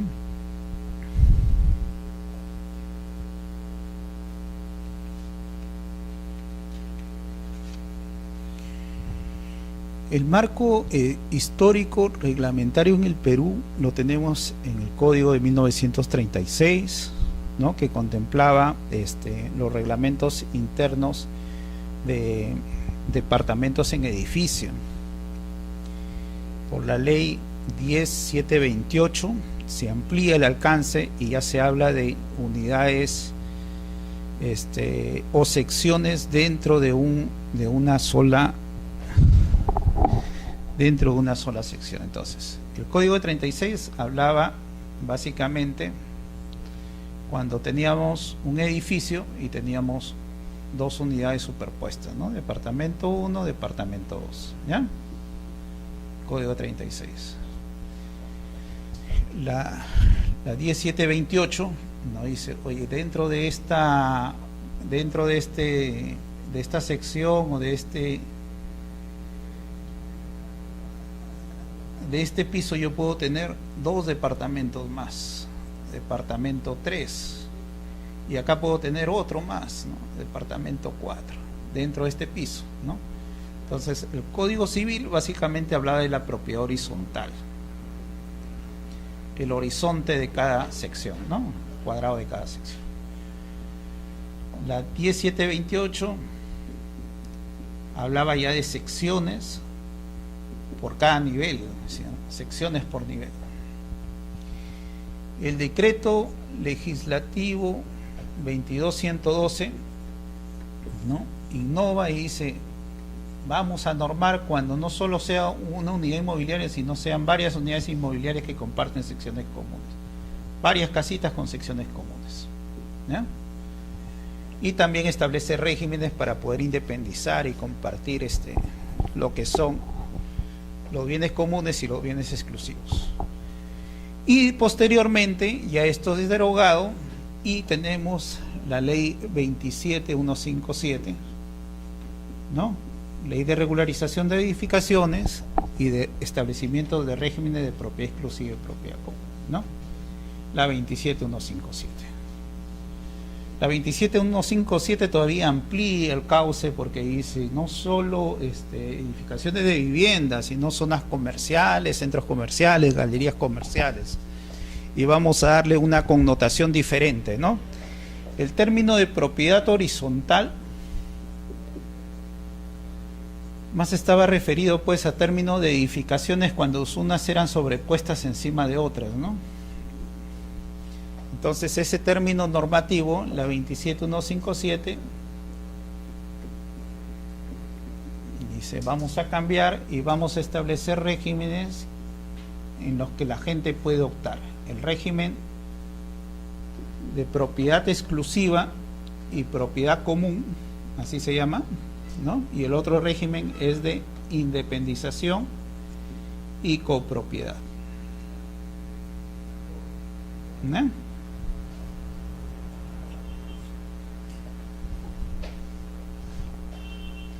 Y ya no vamos a hablar de régimen de propiedad horizontal. Y vamos a normar estos regímenes en supuestos, ¿no? Dice, supuestos que sean, por ejemplo, casas, quintas, edificios, galerías comerciales, ¿no? O en todo caso unidades inmobiliarias que compartan supuestos comunes. Este régimen de propiedad exclusiva y propiedad común sí va a ser obligatorio en edificios. Es obligatorio. Cuando hay edificios, solo pueden establecer este tipo de régimen, ¿ya? Pues si le prestan asesoría, ya saben, tienen un edificio, solo el régimen de propiedad exclusiva y propiedad común. De independización y copropiedad, acá sí y acá no, ¿no? Porque la independización y copropiedad básicamente lo que busca es que en las zonas de acceso común exista un régimen de copropiedad y en las zonas exclusivas, ¿no?, el terreno sea propio, ¿ya? Acá, como estamos hablando de propiedades, las antiguas propiedades horizontales, que es básicamente un edificio, el terreno es común porque sobre el terreno es que se construye la edificación y todas las unidades inmobiliarias necesitan un área común que es el terreno. Y los otros tipos de edificaciones donde no es vertical, entonces ahí sí hay forma de plantear que cada sección sea propietario de su terreno, ¿no? Originalmente te habla de edificaciones de un piso, pero te dicen, si hay más de un piso, o sea, 2, 3 o 4 pisos, ya, que la proyección sea vertical sobre el terreno. ¿Ya? Entonces, no puede, en estos casos, si mi terreno es así, mi primer piso tiene que ser así, mi segundo piso así, mi tercer piso así, ¿ya? En cada unidad. No puede haber aleros, ¿no? No puede haber construcciones que sobresalen en el área del terreno en estos casos de independización y copropiedad. Y lo que se tiene, lo que caracteriza a este tipo de régimen de independización y copropiedad es que aquí sí se aplica la copropiedad del Código Civil en base a los acuerdos de las secciones comunes. Es decir, si queremos transferir, ¿no?, desafectar, etcétera, sobre estos bienes comunes, necesitamos el acuerdo del 100%, ¿ya?, conforme el Código Civil. A diferencia de acá, que necesitamos solo mayoría calificada para disponer las zonas comunes, y en el reglamento interno es donde se establece cuánto es mayoría calificada. La norma dice como requisito mínimo tiene que ser 2/3 partes, ¿no?, de los porcentajes de participación. Requisito mínimo. Claro que mediante acuerdo, como esto es voluntario y por acuerdo, pueden ustedes establecer exigencias mayores, pero no menores a 2/3 partes, ¿ya? Y es de todos los propietarios de las secciones exclusivas.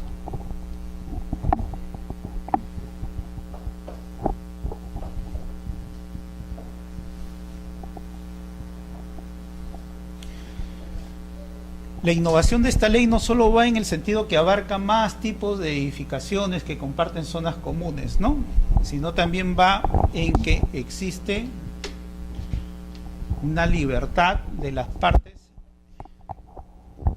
en cuanto al criterio de estos porcentajes de participación.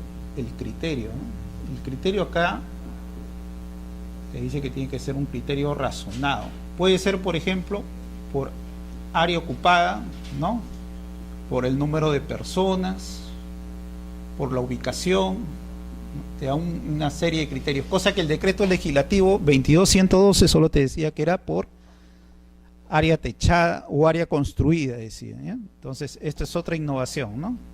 Te da más supuestos y a la vez te da libertad en el establecimiento de criterios en cuanto a los porcentajes de participación, ¿ya? En cuanto a los porcentajes, hay una libertad de criterios.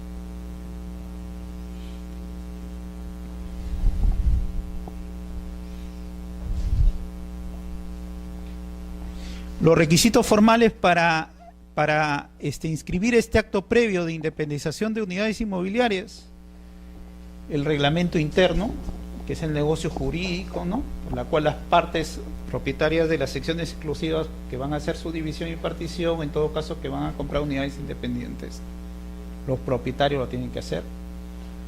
Documento privado, donde se describa área, lindero, medidas perimétricas, ¿no?, y los planos de independización.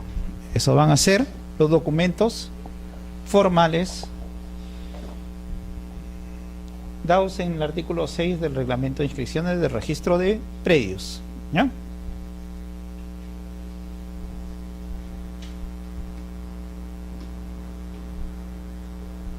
¿Alguna consulta hasta acá? ¿No?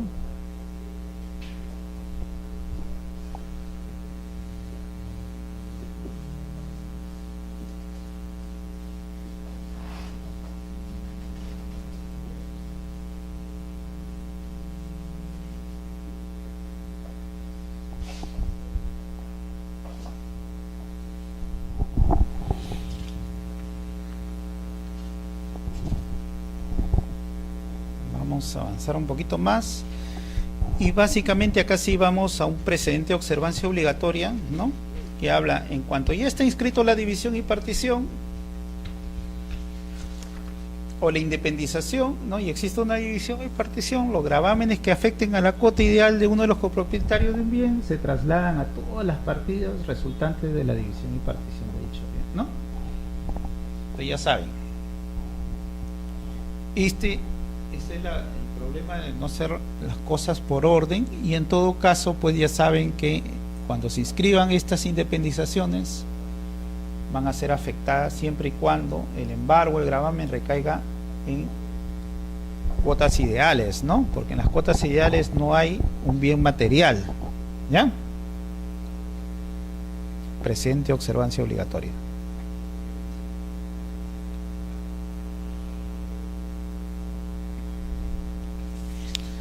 Acá he venido a conllevar un poco la prescripción adquisitiva en el supuesto del carácter social del bien adquirido por los cónyuges, ¿no? Supuestamente hay dos tipos de formas de adquisición de derechos de propiedad, ¿no? Uno puede adquirir en forma originaria, caza, pesca, ¿no? Por accesión en cuanto a las edificaciones, la abulsión, etcétera, ¿no? Y en forma derivada, que son las transferencias, las compras-ventas, las sucesiones, ¿no? Donde uno adquiere lo que la otra persona le transfiere. En el caso de copropiedad, las cuotas ideales, ¿no? Que ya lo hemos visto que tienen que ser en referencia al 100% de los derechos de acciones. Cosa que en la prescripción o la subcapión, ¿no? Es una forma originaria de adquisición de la propiedad, no basada en la transferencia, sino basada en la posesión. Más o menos he traído a colación este punto porque después vamos a ver cómo el tribunal se encamina en cuanto a este tipo de adquisiciones en la copropiedad. Pero acá hay algo curioso, ¿no? Dice, ¿no? Los bienes adquiridos por prescripción durante la vigencia de las sociedades gananciales se presumen sociales. Si estamos hablando de la adquisición de un bien por prescripción adquisitiva de dominio basada en la posesión, acá hay una presunción legal que no hace referencia a una posesión, sino a un supuesto jurídico, ¿no? De haber adquirido un bien y que estar poseyendo a favor de la sociedad conyugal. Bueno, el tribunal registral acá más o menos interpreta en el hecho que en el caso de las sociedades gananciales se presumen sociales supuestamente cuando la adquisición es gratuita, ¿no? Y cuando es onerosa, disculpa, y cuando no es onerosa y es gratuita, como podría ser una prescripción, se presumen propios. Pero el supuesto jurídico de hecho de una prescripción no es una adquisición de bien por actos derivados, o sea, no es porque alguien me transfiere, sino es por la posesión misma. Y ya que el Código Civil no da ese supuesto legal en caso de las sociedades conyugales, entonces acá hay una presunción legal que se va a efectuar a nombre de ambos. ¿Ya? Entonces, cuando ustedes asesoren en caso de prescripción adquisitiva de dominio y la persona le dice que es casada y que se separó hace mucho tiempo y que ya no convive con esa persona, hay que tener en consideración pues este precedente de observancia obligatoria, ¿no? ¿Ya? Advertirle que en ese supuesto, mientras no inicie su separación o su disolución del vínculo matrimonial, el bien va a ser adquirido supuestamente por ambos.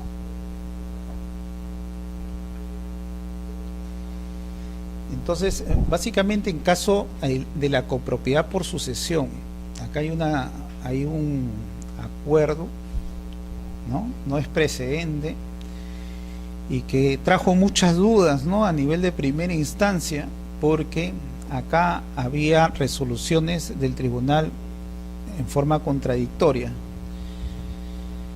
que todavía veo que en segunda instancia no se llegaron a solucionar, por eso quedaron solo en acuerdos, que es ¿qué pasa si en la prescripción adquisitiva de dominio, ¿no? Los posesionarios dicen que el propietario ha fallecido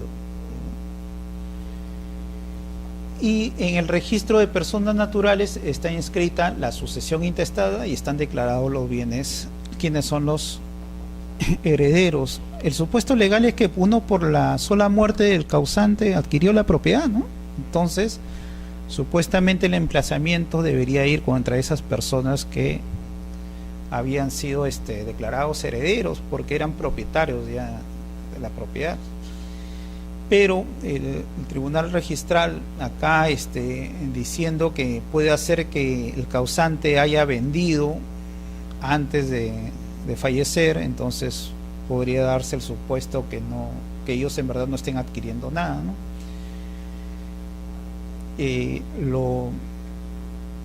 Sin embargo,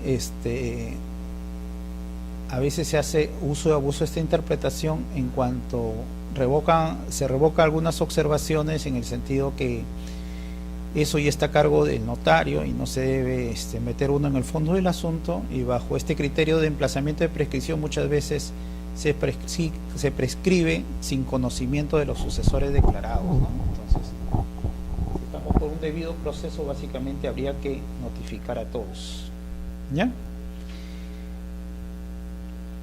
Y terminando un poco la exposición, es en la improcedencia de prescripción conforme al 985 del Código Civil, ningún copropietario puede adquirir por prescripción una cuota ideal, ¿no?, perteneciente a otro copropietario, ¿no?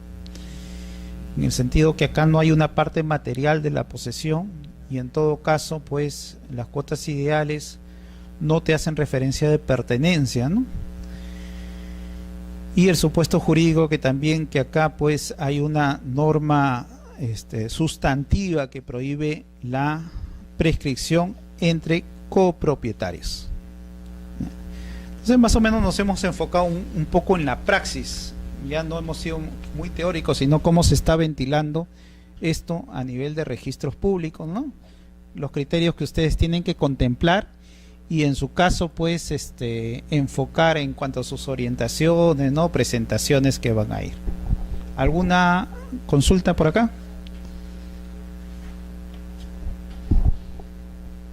A ver, nada.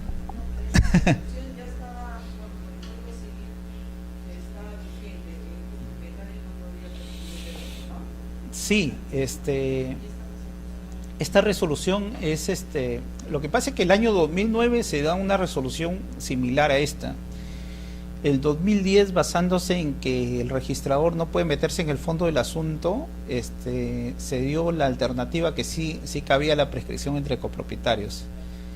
Esta es una resolución que no es precedente ni es acuerdo, pero en todo caso es la última resolución que he visto, y que en todo caso hace referencia o se toma de referencia el artículo 985, que es muy bueno, ¿no?, porque es una norma de orden público, ¿no?, entre la imposibilidad de prescripción entre copropietarios. ¿Esa resolución donde dice que se inscribe bajo responsabilidad del escribiente? No, eso está basado en una directiva. Lo que pasa es que también hay precedente de observancia obligatoria, ¿no?, que bajo el respeto de los órganos jurisdiccionales y administrativos uno no puede, por la seguridad jurídica, ver el fondo del asunto que ya ha sido ventilado por una autoridad judicial o administrativa en su campo. Entonces nosotros no podemos incursionar en eso, ¿no? Pero tenemos las normas de orden público. En el caso de los notarios públicos, por ejemplo, por la 26662, ellos no pueden seguir trámites no contenciosos en perjuicio de normas de orden público, bajo declarar la nulidad de esto, ¿no? Entonces, bajo supuestos de procesos no contenciosos, se estuvieron haciendo diversas observaciones que iban en el fondo del asunto de los notarios públicos. Los notarios públicos ahora, bajo el proceso no contencioso, son competentes para la declaración de prescripción adquisitiva de dominio cuando no haya oposición. Entonces nosotros en la praxis vemos pues que muchos casos que las normas sustantivas dicen que son prohibitivas. Un ejemplo para la copropiedad, el artículo 985. Hay otro que es para la prescripción de bienes privados del Estado, 29286 me parece. Y otras normas sustantivas pues que no eran contemplados o no lo veíamos contempladas en las prescripcionnes adquisitivas notariales, ¿no? En base a eso pues el Tribunal Registral dio una directiva, el 013-2003 SUNAR, donde hacía referencia a ciertos parámetros que los registradores tenían que tomar en cuenta en lo que son procesos no contenciosos, ¿ya?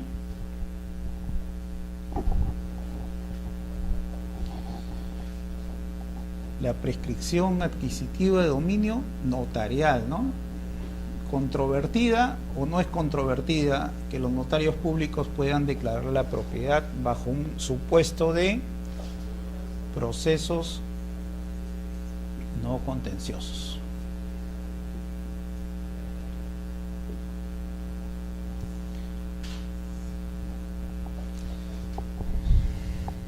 Como sabemos, en el Código Procesal Civil la prescripción adquisitiva de dominio está dentro de los procesos contenciosos, ¿no?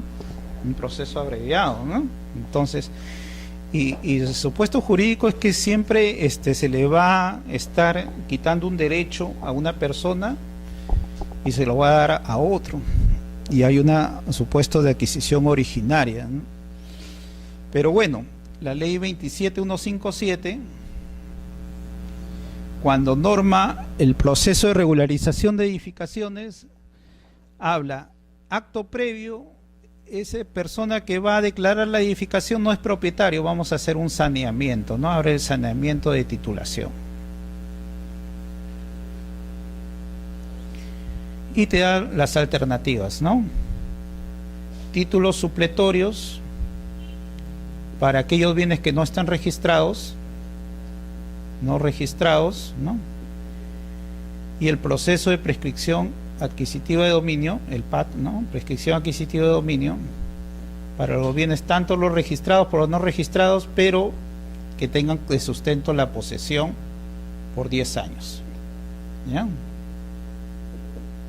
27157. El decreto supremo 035, que es el que lo reglamenta, 035-2006 vivienda, te dice que los notarios podrán seguir este proceso de saneamiento bajo la vía del proceso no contencioso, te habla, ¿no? Y te da una serie de pautas que hay que seguir en el artículo 39 y siguientes de este decreto supremo 035.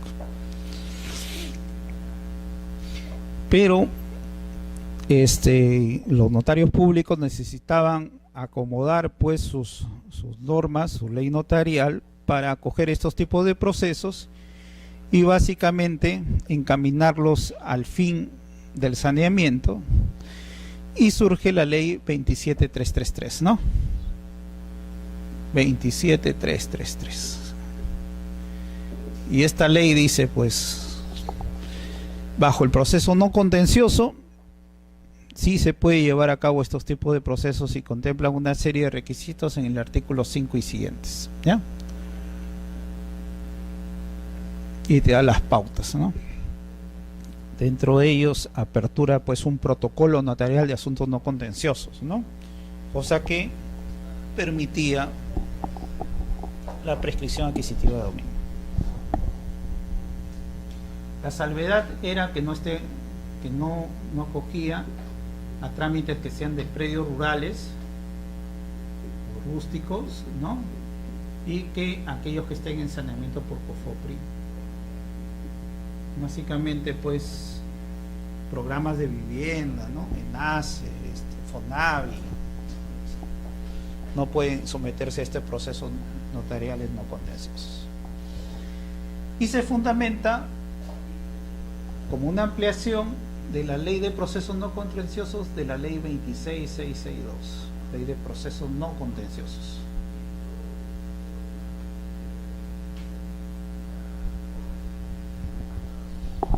¿Ya? Entonces los notarios recogen la ley de procesos no contenciosos que ya estaba dado y se emite la ley 27333, ¿no? Y con eso ya se encamina todo lo que es el proceso de saneamiento. Incluso en esta ley ya no habla de actos previos para saneamiento de edificaciones, sino incluso te dice que los notarios son competentes para el saneamiento de terrenos, te dice, ¿no? Inciso F del artículo 5, te dice, incluso para terrenos. La condición es que sean urbanos.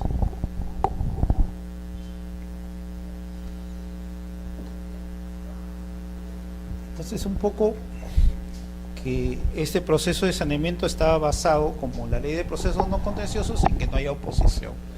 Si no hay oposición y el notario lo declara, básicamente, pues se procede a inscribir la adjudicación, ¿no? La adjudicación, sino sería la cancelación del antiguo titular y el asiento del nuevo propietario en base a la usurpación o prescripción adquisitiva de dominio. Esto trajo controversias en cuanto ¿qué pasaba? Pues acá teníamos un proceso que era contencioso, ahora es no contencioso, un procedimiento notarial normado, un poco lato, ¿no? El debido proceso. Entonces trajo una serie en sus inicios, de observaciones por parte de los registradores en cuanto a este proceso por incumplimiento de normas de orden público. Y había una especie de demora en la implantación de este fin, ¿no? Que era el saneamiento, que era lo que se buscaba. Entonces la SUNAR da un decreto, da una resolución, una directiva, creo, 013-2003, SUNAR, ¿ya?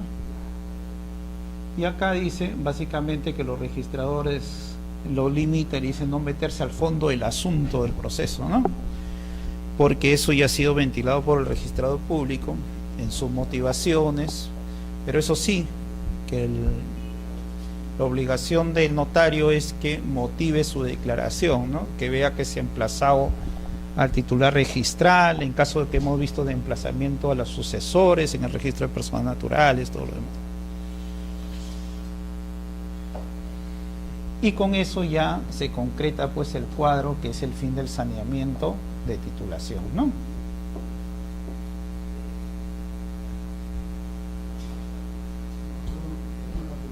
Dígame. A ver.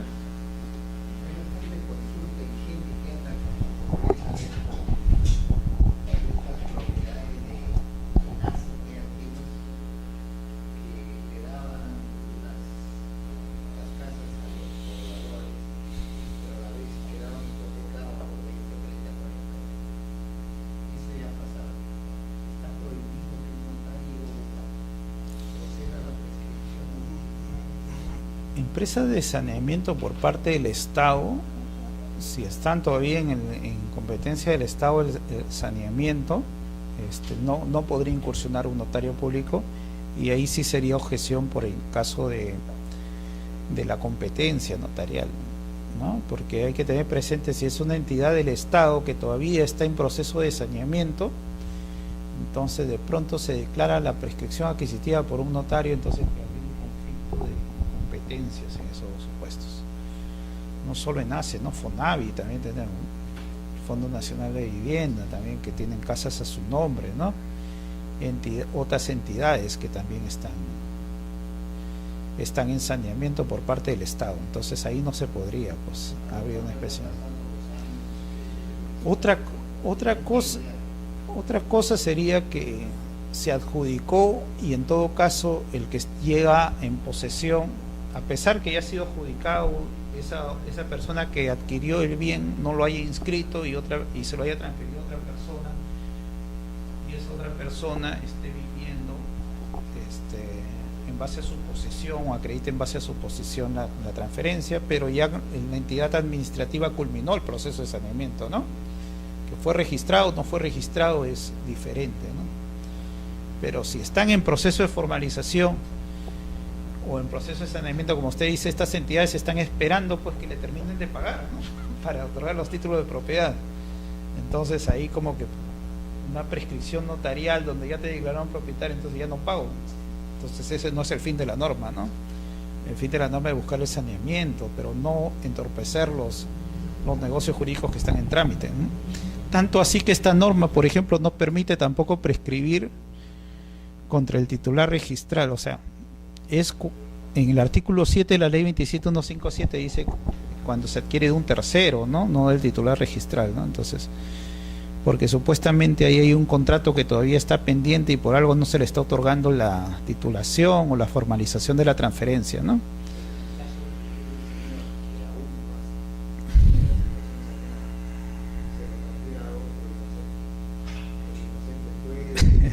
Bueno, en tanto no está metido en un pacto obligacional de la transferencia, no. Sí, sí. ¿Eh? Sí, sí, pero bueno, para nuestro tema ya saben, la copropiedad entre copropietarios y cuotas ideales no va, por ese lado no va, ya saben.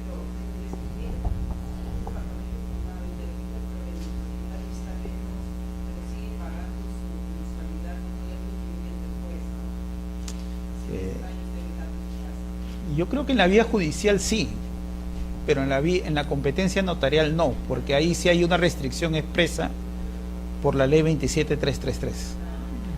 ¿Ya? A ver, la señorita Ortiz.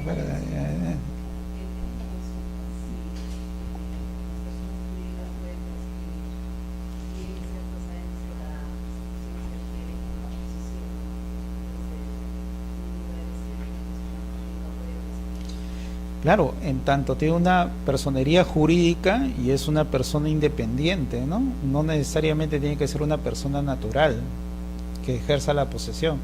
Y los representantes o los que estén de hecho en cuanto a la posesión inmediata del bien, lo están haciendo en representación de la empresa y la sociedad, de la Junta. Sí cabe esa referencia de la prescripción de personas jurídicas. Señor, dígame. Puede ser una persona natural o una persona jurídica quien puede estar en posesión del bien. Una empresa, sí podría, en tanto tiene persona jurídica.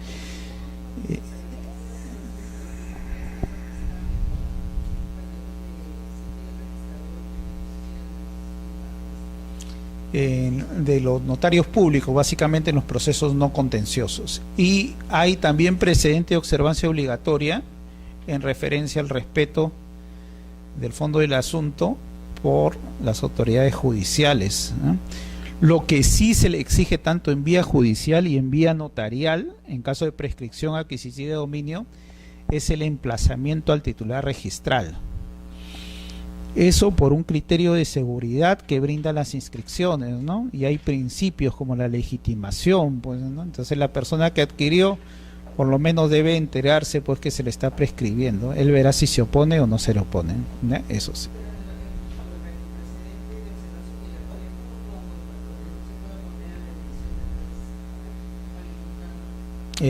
En la página de SUNARP está. No lo he traído ahorita, pero está en la página de SUNARP.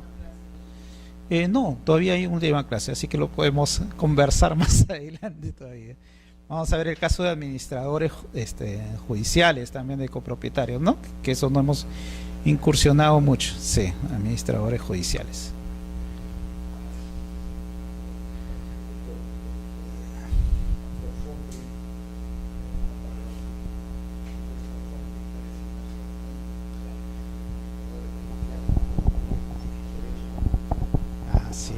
Así es. Se puede ver eso también, ¿no? El derecho concursal, que es interesantísimo también, ¿no? En cuanto a la reserva de las acreencias, los acreedores, cómo queda paralizado, qué pasó con los gerentes, ¿no? Se quedan ahí en el limbo, mientras el administrador judicial ya se le otorga todas las facultades, ¿no? de solución.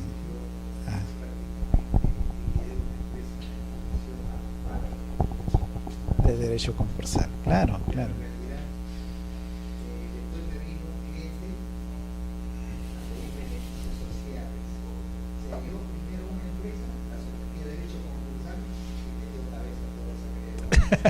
Sí, porque los beneficios sociales son de prioritario interés, pues ganan el rango a todos los acreedores, ¿no?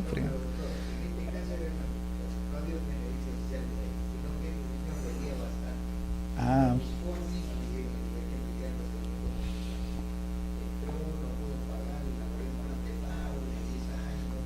claro.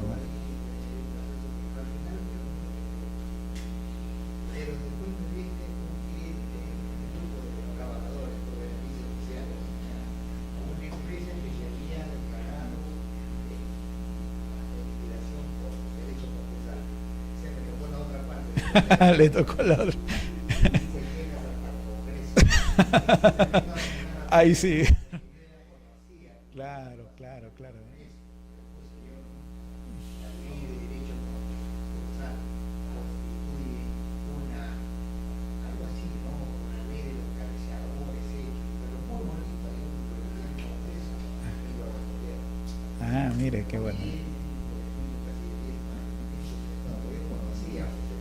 Ah, qué bueno. A los trabajadores que tenían buscado que los judiciales estaban en riesgo, entonces pedía auxilio por todos lados, pero no se pudo. O sea, esa No, ley- pero hay resoluciones del Poder Judicial que incluso, a pesar que se haya transferido ya hace años la titularidad, todavía han optado por hacerse el cobro de los beneficios sociales. Y son interesantes, unas casaciones hay por ahí que son un poco controvertidas porque van también contra los principios registrales de aquellos derechos inscritos, ¿no? De la buena fe y todo lo demás, ¿no? Claro, sí. Así es. Incluso después del derecho concursal cuando se quiebra, se inscribe en registros públicos Claro, la partida de defunción, no la liquidación. claro, claro que sí. La extinción que se claro, así es. Así es.